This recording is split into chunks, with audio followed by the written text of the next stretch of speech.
All right, well, welcome everyone, and thank you for joining me with the Apartment Building Wealth Generation System. Before we get started, I thought I would just give you a little bit of background as to why and how this program was actually created. I began investing back in 2001, and shortly after that, I came across some real estate education courses, and I enrolled in what they call the Russ Whitney Education Program, which eventually became the Wealth Intelligence Academy. And ultimately, that was then taken over by the Rich Dad Education. It was a wonderful experience, great education, really opened my eyes and expanded my context. And I did extremely well with investing as a result of taking those programs, those courses. So much so that when I was working with WIA, some of the instructors asked if I would come and work for the company as well and become one of the mentors that would help people put into action what they learned during the courses. So I did that for approximately 2 years, really enjoyed it, loved helping people achieve their goals. What I didn't like was the big business side of things. I didn't like seeing how people were coerced into enrolling in the programs when they couldn't afford it or it wasn't really what they wanted to be doing or should be doing. Yet from the big business perspective, it was all about profitability. So I became disillusioned. I left the company and I decided to strike out on my own. I started out just by mentoring. Eventually, I started to create some courses myself, which I taught live courses. But still, the cost of hosting those programs was still very expensive, and my goal was to provide good quality education at a very affordable price point. So I then became informed about doing online programs. So I created the Apartment Building Wealth Generation System online program, which you can access this 24/7. You can watch it as many times as you want. It's always going to be there. And because it is now digital, I'm able to bring the price point down to a very affordable point. I also created another program called 5 Homes to Freedom. That program was created because a lot of students were struggling with the concept of incurring millions of dollars of debt potentially and managing hundreds of tenants. They loved the idea of real estate, but they just couldn't wrap their heads around the apartment buildings, so they would give up and become frustrated. So I created a program called 5 Homes to Freedom, which focuses on single-family suited houses and helps them achieve the same financial goal, but doing it with single-family homes rather than apartment buildings. So those are the two main online programs I had. And then what I did was I created another program that complements both of those online programs. It's called the Creative Real Estate Investing. And this program teaches you about how to think differently, how to structure your deals differently, how to negotiate differently. Pretty much everything is different than what your conventional real estate agent is going to try and get you to do. This program is it's a very good complement to both the apartment building and the 5 Homes to Freedom program. So once you've gone through this, perhaps take the time to check it out and see if you have any interest in that program as well. All 3 programs are online, and each program does have the occasional live training event that you can be invited to, which is not included in the price of the online course, but it's an option for you at some point in time. All right, so let's get started with the Apartment Building Wealth Generation System. This is a 7-week program. In week number 1, what we focus on is why apartment buildings. We'll take a look at the pros and cons. We'll talk about the language and the terminology that's used in the industry, how the financing is different, and we'll talk about economy of scale. So that's what today's lesson is going to be about. In week 2, we'll talk about what do you buy, whether you buy purpose-built or non-purpose, the different sizes and features. Week number 3, we'll talk about where do you buy? Do you buy close to home or far away? What neighborhoods? Take a look at the economics and build your team to support your growth. Week number 4, how do you actually buy it? So we take a look at the 4 main steps of starting off with what can you afford, what is available in the market, how to analyze, making the offer, and putting it all together. In week number 5, we'll analyze a real deal. We'll look at it based upon the numbers that are provided to us initially. Then we'll use what we figure are their best guess numbers. and then once we get a deal in place, we can use the actual numbers for the property, and then we can also base it upon the projected numbers. Week number 6 is making the offer. We'll take a look at doing it the conventional way, and then we'll take a look at doing it my way. Week number 7, this is a big one because now you own it. Now what? A lot of people can buy a property, get a good deal, but they don't know how to manage the property. And the first year of ownership is what I call a transition year. So I'll walk you through that whole process, and then we'll go into detail about property management as well. I mentioned earlier that sometimes there's live workshops for the apartment building program. We have live training every year, just once a year. It's in the fall, located here in Ottawa, Ontario. The reason being that it's in Ottawa is that we host a field trip. We go out and we spend most of Saturday on a tour bus, and I take you to some of my properties where we can actually get out, tour the properties. You can see the property through my eyes, what I like about the property, what I don't like about the property. We'll also take a look at other properties that are for sale, and we'll do a walkthrough if we can and see how it really works. Plus you meet my power team, the people that actually do the work with me. It's a very small, intimate group, primarily because we are in the bus tour, so we only open it to 20 students plus their guests, so around 30 people. Your investment, if interested in this, is $497, and you're allowed to bring a guest for free. If you're re-attending it, so you can come back numerous times. I've had some people back 4 times now. So we've got this program coming up this fall in about 3 weeks. And some people have been, this will be their 4th time at the event. So to re-attend the event is just $197, and again, you can bring a guest as well. If you ever want more information about this, you can just go to info@arcawealthacademy.com and just drop a line to Jen. All right, so why apartment buildings? Well, we're going to talk about the pros and cons of apartment buildings. We'll talk about the language of terminology, the financing, and the economy of scale.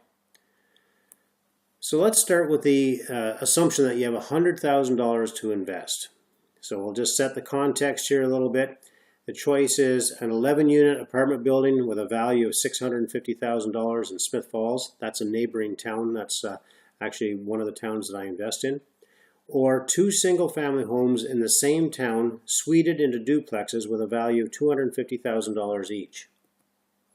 So this is actually a snapshot of my 11-unit apartment building when I bought it. This is how it looked. It had that inverted roof over the front entrance. It was falling apart. All of the old aluminum windows, very, very leaky. You can't see it here in this picture, but the driveway was extremely rough. Roof was rough as well, so it was in desperate need of a lot of work.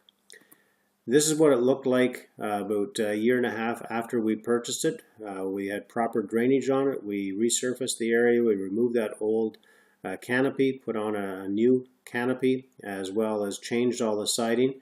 And we're slowly, you can see 1 or 2 new windows there. We're slowly changing the windows out 3 or 4 at a time each year. This is also a picture of that same building.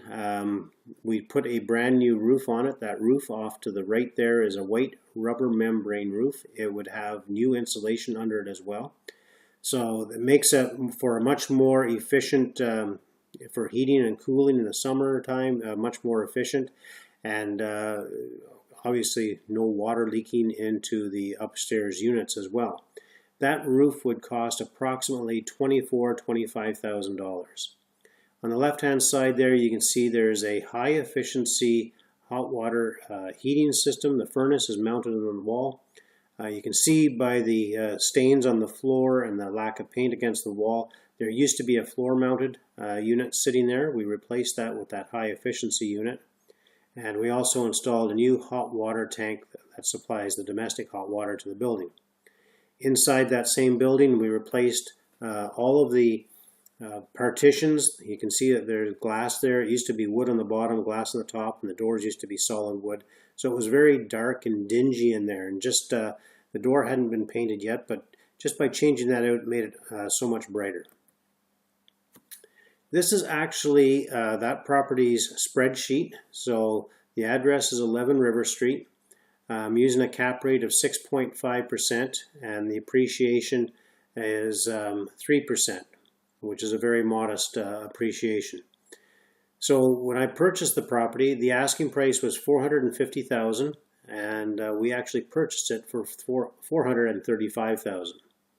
The rents in that center top column, monthly rents are just over $90,000. That's $90,464. We have some garages that we rent out as well, so we collect $5,500 a month rent there, and we have laundry on site, so we're collecting just over $97,464 on an annual basis. We budget for a 5% vacancy, which is $4,873. That leaves us an effective income of $92,591. Now below that are all of the related expenses, and you go through all of the expenses there. You can see property.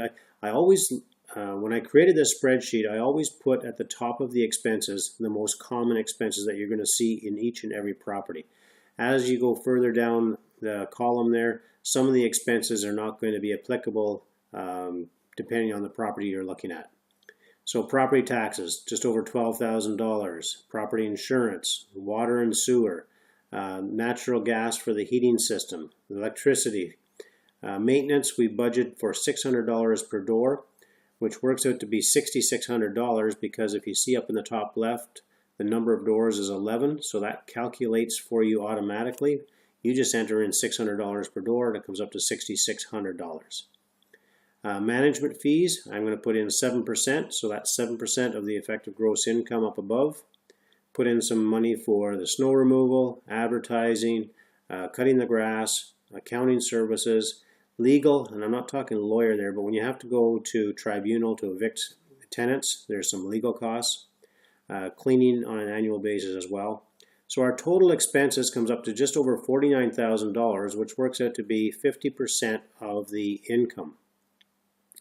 Now when you take a look over to the right hand side, about halfway down, you'll see a cash flow summary. That's annual income of $43,494. That number is as a result of your gross income less all of your operating expenses. And then we have the debt service, or your mortgage. So you take off the mortgage payments and we're left with a cash flow of $17,721 annually. Okay, so we'll come back to this in a little while. Now the single family homes, so when we're comparing, you want to make sure that you're comparing apples and apples and not apples and oranges. So what I'm doing is I'm comparing two properties that are in the same market as well. They're just in the same neighborhood actually as the 11-unit apartment building.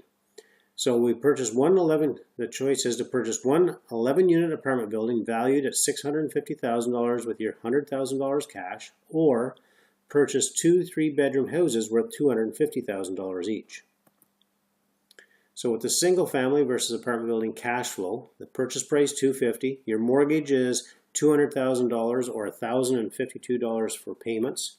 Your property taxes, your insurance, your total PITI, that's your PITI is your principal and interest, taxes and insurance, adds up to $1,402.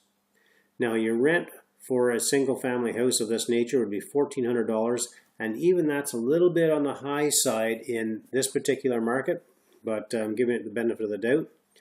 So your annual rents for the two houses is going to be $48.96 per year. If you were able to suite the units, you're not going to get $1,400 for one, but combined between the upstairs and the downstairs, you might collect $1,700. So then your cash flow goes up to $297.96 per month. So your annual rents from the two suited houses is $7,151 per year, compared to annual rent from your 11-unit being $17,721 per year. So you can see that it's definitely more beneficial to be looking at the apartment building strictly from a cash flow perspective. Now from the appreciation perspective, the apartment building that you bought at $650,000, now I'm keeping things simple here because there's actually, you can't, forget that, you can do the appreciation at 3% on the whole amount. I was thinking depreciation. So appreciation at 3% on a $650,000 valuation works out to $19,500 per year, and that's compounded. Your two single-family homes combined of $500,000 is going to work out to $15,000 per year. That means that you've got a $4,500 difference, and if you at 3%, if you do that over 25 years, you're going to be $164,000, almost $165,000 further ahead with the apartment building. Now, let's talk about risks with respect to vacancies. Okay, so if one unit becomes vacant for a month in your 11-unit apartment building, you have a 9% vacancy. If you have two single-family houses, you have two rentals, up and down, they're suited. That means you've got a 50% vacancy. If you've got two houses, 4 rentals, you've got a 25% vacancy. Now, we're going to talk a little bit about language and terminology. So, cash flow and profit. Now, there's other profit centers with respect to investing in real estate, but we're not focusing on those in this particular program. If you want to learn more details about the other profit centers and how to leverage them, I talk about it in much more detail in Creative Real Estate Investing for Canadians. All right, so first of all, we're going to take a look at cash flow. So this is a snapshot of the cash flow summary from the analyzer that we looked at earlier. And we've got our net operating income less our plus our annual debt service, or less, sorry. We've got our net operating income. That net operating income is your gross income less all of your operating expenses. Then you take away your annual debt service and you're left with cash flow. That's the amount of money you have every month, $1,476, or on an annual basis, $17,721. This is the money that you use to budget and operate the building on an annual basis, cash flow. Now, profit is very different. A lot of people don't understand the difference between cash flow and profit. They use the same term for both. Now, cash flow is the money you have left over at the end of the year. Profit is the money you have to pay taxes on at the end of the year. So you've got your gross income less your operating expense, which includes your debt service. Plus, you've got your taxable income is higher than your cash flow. So if you take a look down at the potential taxable income, you'll see that there's your estimated projected cash flow of $17,721. That's from up above. Then you have a year one principal pay down. So what that means is that every time you make a mortgage payment on a monthly basis, a portion of that goes towards the debt service and a portion of that goes towards reducing the debt, the money that you borrowed from the bank. The money that goes towards reducing the debt is called principal pay down. That money becomes taxable to you. So in this particular case, you'll see that $6,750 over the course of the year was applied to reducing the debt. So because of that, your taxable income is going to be $17,721 plus $6,750.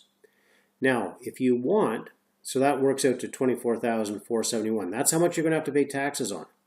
However, the nice thing about real estate is that you can also depreciate the property. That's what I was accidentally talking about earlier.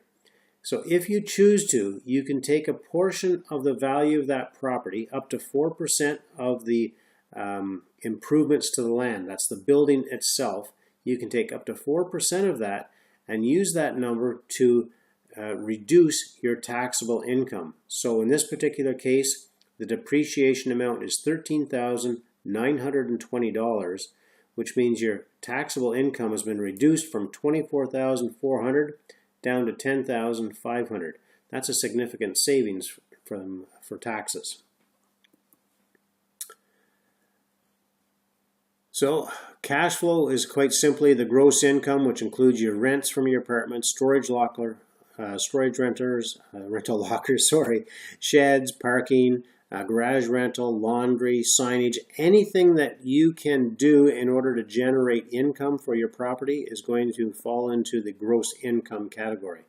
In some provinces and or states, you're able to charge for pets, you're able to charge for extra people. There's other things that you can potentially do, but you need to check with your municipality jurisdiction as to what you can and cannot charge for. With respect to the expenses, these are the expenses I've circled here are usually included in the listings. So property taxes, insurance, your water and sewer, your heat, which is usually gas or oil, depending where you're located, your electricity charges. If you are in condos, there may be condo fees, and they may include the maintenance fees. I'll get into why they exclude expenses later on, but they will only include the minimum amount of expenses because it will, the fewer expenses, it'll make the property value look more worthwhile. Here we have more expenses such as management, which could range from 4 to 12% of the gross income. It all depends on the condition of the property, the size of the property, the location of the property, the type of tenants, etc. Snow removal, your superintendent, your on-site superintendent, marketing or advertising fees as well. Your supplies, which if you've got a cleaner, sometimes they will bring their own supplies, but you're going to still have to change light bulbs, cleaning materials for the floors, etc. Garbage, depending on where you're located, what municipality. In some jurisdictions, the taxes will include garbage pickup. More often than not, when you get into the larger commercial properties, you have to arrange for your own garbage, which means renting bins. Grass cutting as well. Accounting, which is the additional cost to your bookkeeper or you for the extra time that you have to spend keeping the books on this particular property. Plus, at year end, there's going to be a cost for your accountant to spend that amount of time, more time with your books as well. All right, so let's talk a little bit more about some definitions. And this is, you want to become familiar with this so when people start throwing these terms around, you won't look like a deer stuck in the headlights. Because the most common acronyms that you'll hear is NOI, which is your net operating income, cap rate. You may hear GRM. If you're into property management and you're doing more credit checks and whatnot, that's when you'll start to hear TDS or GDS. If you're dealing with investors, they always want to know what the ROI is, the return on investment. When you're talking to the lenders, they're going to want to know what the DCR is. So let's just quickly look at each of these. Again, when you take a look at the analyzer, it would be the top center column. That's your income column. We have the gross operating income, or GOI. So that's all of the income related to that property, less the vacancy.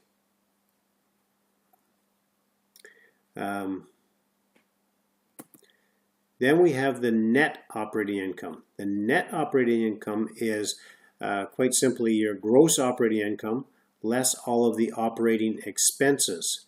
So expenses such as your property taxes, insurance, and everything that you see in the center column there. So in this particular case, we have a gross operating income of $92,591 up in the top center. And we are deducting all of the related expenses to that property, which are $49,097 for a grand total of $43,494 left over to operate that building with and pay the debt.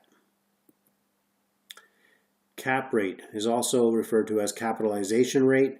This is a very confusing term for a lot of people. It is one that is used frequently by investors.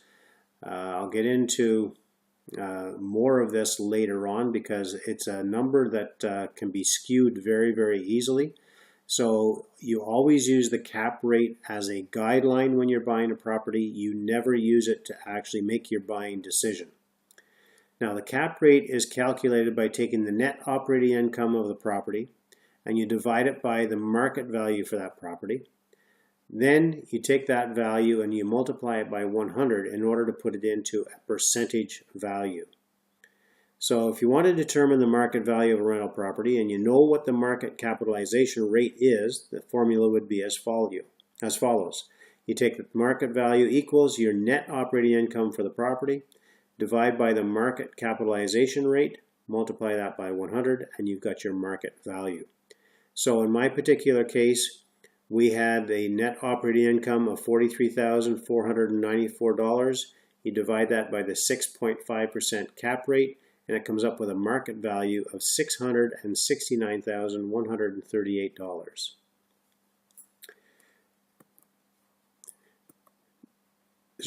Now the cap rate, how do you come up with the cap rate? The cap rate is determined by previous sales of similar properties, where they'll take the sale price of the property and they'll divide that then by the net operating income to come up with, or reverse, sorry, they'll take the net operating income for the property and divide that by the most recent sale price, and that'll come up with the cap rate. They'll get different cap rates for different properties. They'll take the average of those properties, the cap rates, and that'll be the cap rate that they will apply to all of the other properties that come up for sale in the market as well. So here we have the 97,000, so we've got actual GRM is $435,000. GRM is what we call the gross rent multiplier. Now, I like using the gross rent multiplier because although it's a very simple calculation, it's usually a little bit more accurate, because what you do is you take your gross rents and you multiply it by 7. And that means the value should cash flow. If it's 7 or better, it'll cash flow. So if you take the 97,464, multiply that by 7, your value is $682,248. That property should cash flow if the price is at that point or lower. So that looks pretty good so far with that market value. The GRM of 7 to 10 and the property may cash flow. So ideally you want a GRM of 7 or lower. If it falls into the 7 to 10 category, take a look at it and see if you can do something to improve the income or improve the expenses by lowering them. When your GRM is over 10, then it's most likely that the property will not cash flow after you take into consideration the debt service. So if you have a GRM of, the actual GRM here, in this particular case, when I bought the property, the purchase price was $435,000. Divide that by the income, which was $97,464. So my GRM is 4.46. So when I saw that, I jumped on this deal really quick because I knew that this should cash flow and cash flow well. Again, like the cap rate though, it is a guideline only, and it's a quick indicator to tell you whether, yeah, I'm interested or no, I'm not. Debt coverage ratio is a number that's very important to the banks. The bank wants a debt ratio of 1.2 or higher. So for example, here we have the net operating income of $43,494. You divide that by the debt service of $25,753, you get a 1.69 debt coverage ratio. So that's good. In other words, at 1.2, they want to make sure that you've got $1,200 a month coming in for every $1,000 that's going out. That's the 1.2. In this particular case, we've got $1,690 coming in versus $1,000 going out, whatever that ratio. You understand the ratio there. So you want a good debt coverage ratio. Return on investment, ROI. That's your profit divided by your initial investment, and then you multiply that by 100 in order to put it into a percentage format. So with the two houses, we had $7,151 profit on an annual basis. We invested $100,000 to earn that $7,000. So we divide 7,151 by 100,000. Then we multiply that number by 100, and that gives us an ROI of 7.15% per year. Now we do the same calculation for the apartment building, except that we now have $17,721 profit, and our ROI goes up to 17.7% return on investment. Now, when you put $100,000 into a bank and you earn $3,000 over the course of the year, that would be a 3% return on your investment. So you can see that investing in the two houses is going to be 2 to 3 times better than just simply putting your money in the bank. GDS is what we call your gross debt service. A debt service measure that financial lenders use as a rule of thumb to give a preliminary assessment about whether a potential borrower is already in too much debt. Receiving a ratio of less than 30% means that the potential borrower has an acceptable level of debt. So this is a big concern of the banks these days, especially because people are taking on more and more debt, whether it be credit card debt, car debt, house debt, whatever.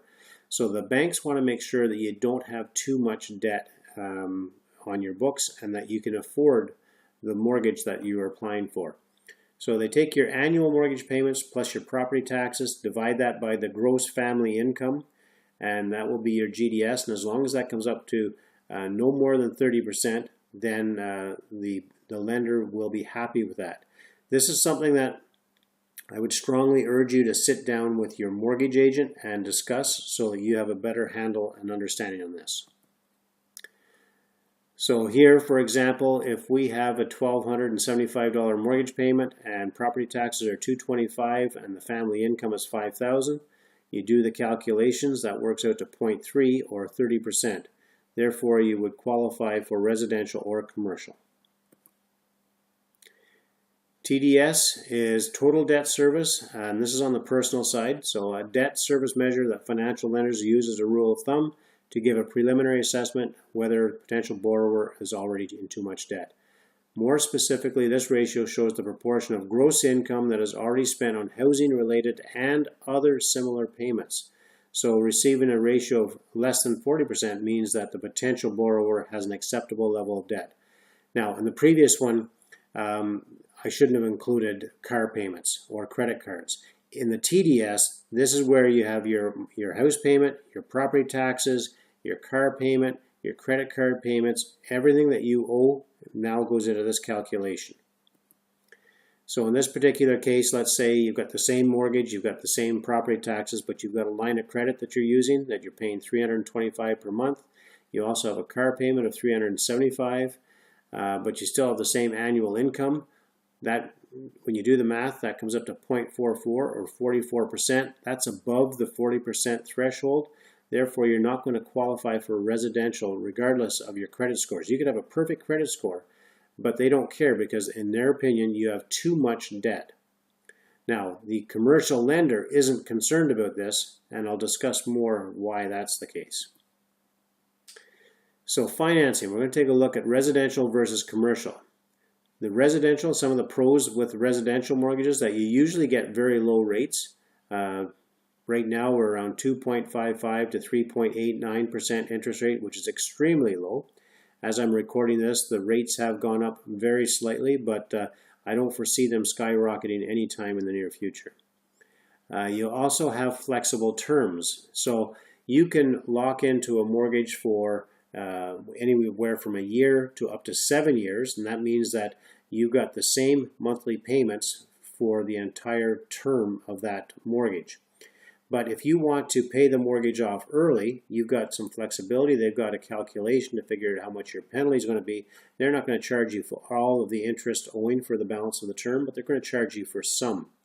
If you want to make some lump sum payments on an annual basis, they usually have options for that as well. So they do have flexible payout options where you can either pay it out with a penalty. You can also port it to another property if you're buying another property as well. It may be assumable, and most mortgages are assumable, but doesn't mean that you don't have to qualify. The person who's assuming the mortgage still has to qualify as well. Some of the cons for this is that you, the applicant, you must qualify for this. So they take a look at you and your earning potential to see whether you can support that mortgage. Now, they will count some of the income from the property that you are purchasing, but they're only going to count 50 to 70% of the income. Yet they're going to apply 100% of the expenses. Now, the reason they do that is they're going to make an assumption that it's not always rented, or you may have it vacant for extended periods of time, so you're not going to have 100% of the income necessarily, but you will always have 100% of the expenses. They'll also take a look at the number of mortgages that you currently have, including your own personal mortgage. As we talk about this right now, current rules are that banks don't want you to have more than 5 residential mortgages. There are some lenders out there, they're few and far between, that will ignore that cap of 5. It just makes it more difficult to get and qualify for more residential mortgages. They also have an 80% loan to value. That means that if your mortgage is the property is worth $100,000, they will only loan up to 80% of that value. So it's an $80,000 mortgage. You have to come up with the other 20%. Plus, you have to personally guarantee that mortgage. So if you go bankrupt, if you lose your job, you can't simply walk away from the property. You still have to pay that mortgage back regardless of the condition of the house, regardless of whether you can sell it or not. When we take a look at the commercial mortgages, some of the pros are that it's based upon the financial performance of the property.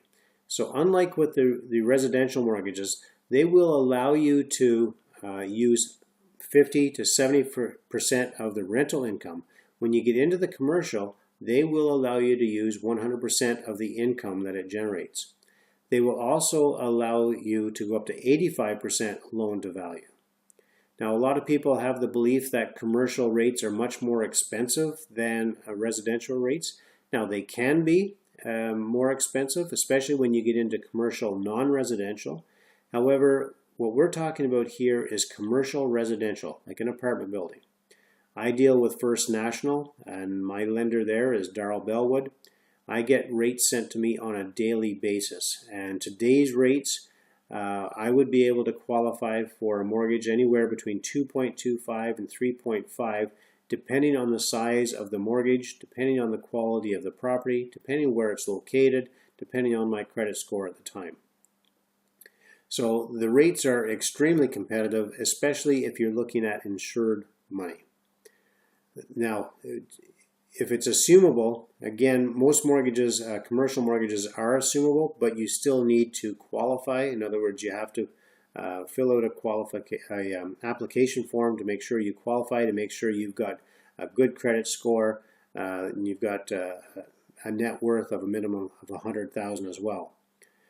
When you have an insured mortgage, so here in Canada we have CMHC or Genworth. In the States, there's Fannie Mae and Freddie Mac.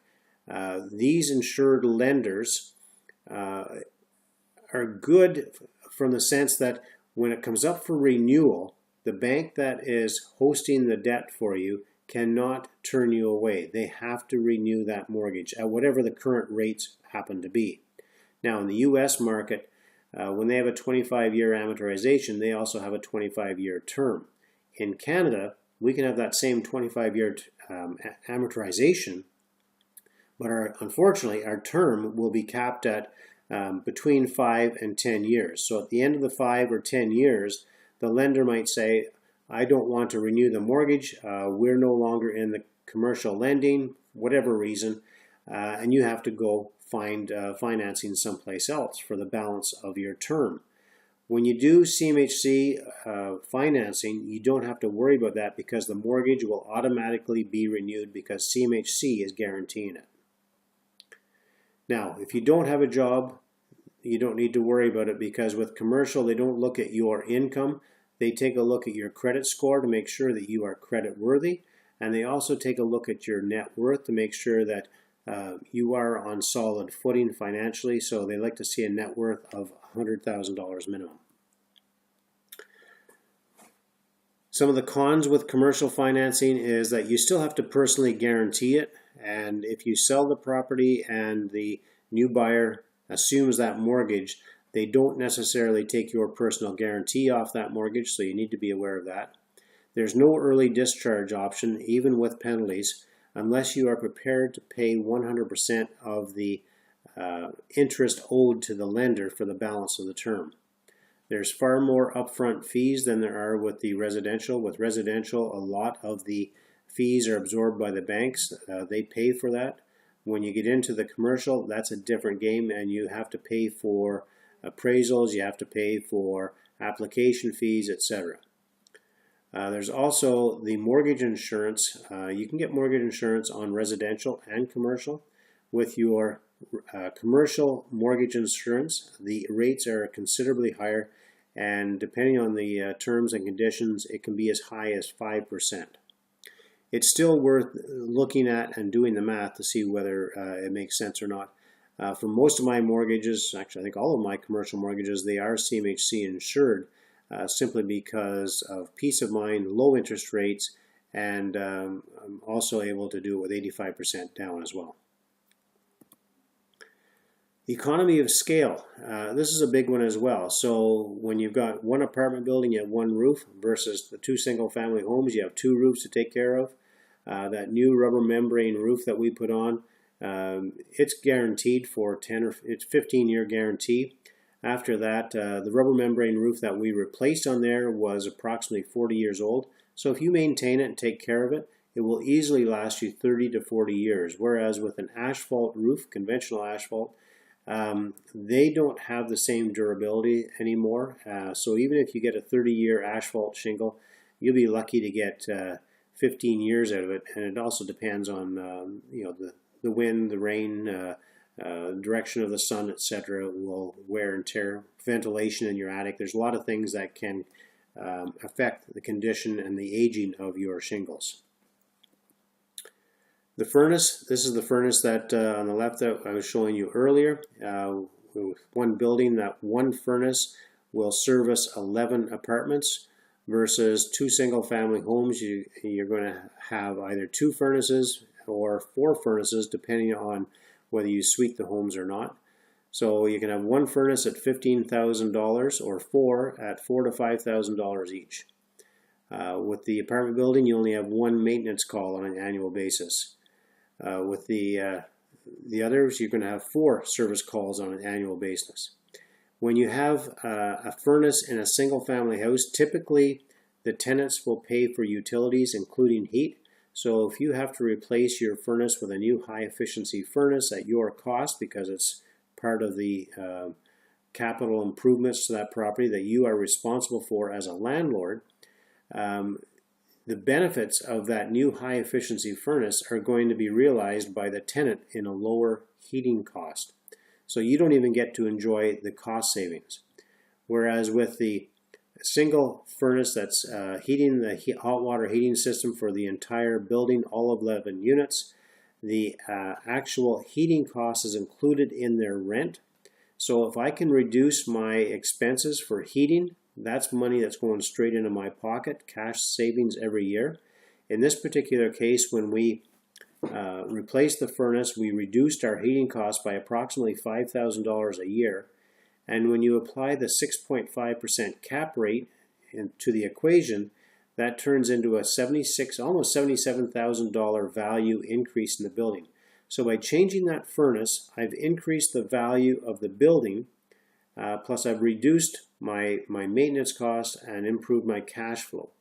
When I replaced the four furnaces in the two rental properties, it's 100% my cost, 0% savings, and it doesn't really add value to the buildings either.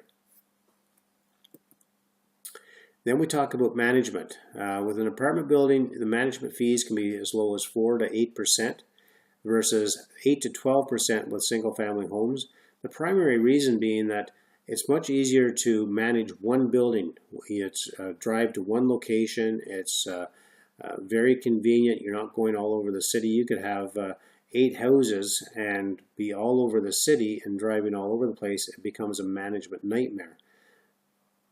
With the hot water tank, we've got one tank versus 4 tanks as well. So again, just the economy of scale there. We're only doing yard maintenance for one property versus 2. So we've got some homework here for you. That's the end of the first presentation. So your homework is to do some math. We're going to take a look at 2 real deals. You can also start looking at properties just to become familiar.